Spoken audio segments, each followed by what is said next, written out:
Totoo nga kaya na itong si Rom De La Rosa ay ite-trade na nitong Magnolia Chicken Templados at ang malamang na mapuntahan nito ay itong Converge Fiber Excels. Sa ngayon kasi itong Magnolia Chicken Templados ay isa doon sa mga teams na gustong gumawa ng paraan para mas mapalakas yung kanilang lineup. At ang isa sa nakikita nila dyan paraan ay of course mag-trade ng mga players na hindi na nila napapakinabangan.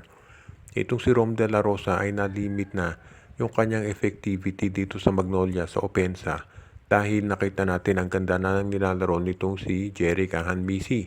Samantala naman itong pagiging power forward o defensive player ni De La Rosa ay hindi na rin masyado kailangan dahil nandiyan na si Xavier Lucero. So sa tingin ko itong si Abueva at itong si Rom De La Rosa pareho na yan actually pwedeng i-trade ng Magnolia.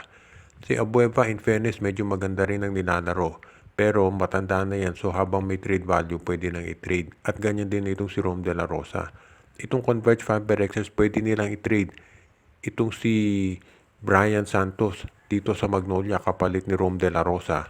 O di kaya naman pwede rin na itong si Rom De La Rosa ay dalhin dito sa Northport Batangier kasama ang iba pang players ng Magnolia kapalit ni Arvin Tolentino.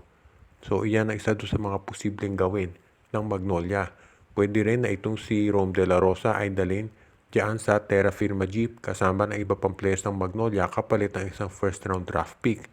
O kaya sa Phoenix kapalit ni Ken Taffin. Ibig sabihin maraming teams na pwedeng pagdalhan itong si Rom De La Rosa dahil kahit hindi naman siya nagagamit sa Magnolia, hindi niyan ibig sabihin na malulugi yung team na kukuha sa kanya. Iba lang kasi talaga ang sitwasyon ngayon dito sa Magnolia at hindi na siya masyadong nagagamit. Kaya sa tingin ko magiging magandang addition itong si Rom De La Rosa sa ibang teams dahil mabibigyan siya ng playing time at tamang role. Ngayon, ang tanong sino naman ang pwedeng at sino ang pinakamagandang kuning kapalit ng Magnolia para dito kay De La Rosa. Sa tingin ko, kung pag-uusapan natin yung pinakamagandang fit, syempre si Arvin Tolentino. Yan talaga yung player na pwedeng makuha ng Magnolia na magagamit nila kaagad. Pag nakuha nila si Arvin Tolentino, magiging instant championship contender yan.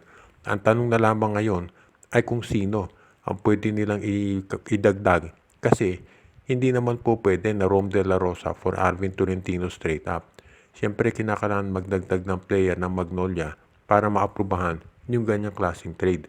Ang tanong na lamang ay kung sino ang pwede nilang kunin. As it is, alam natin maraming options itong si Coach Chito Victolero.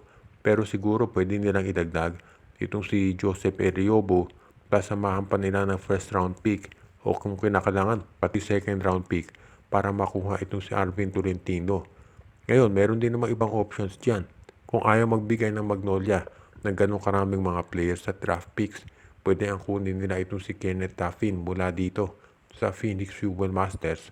O di kaya naman, kung hindi si Tolentino, baka si Joshua Monson.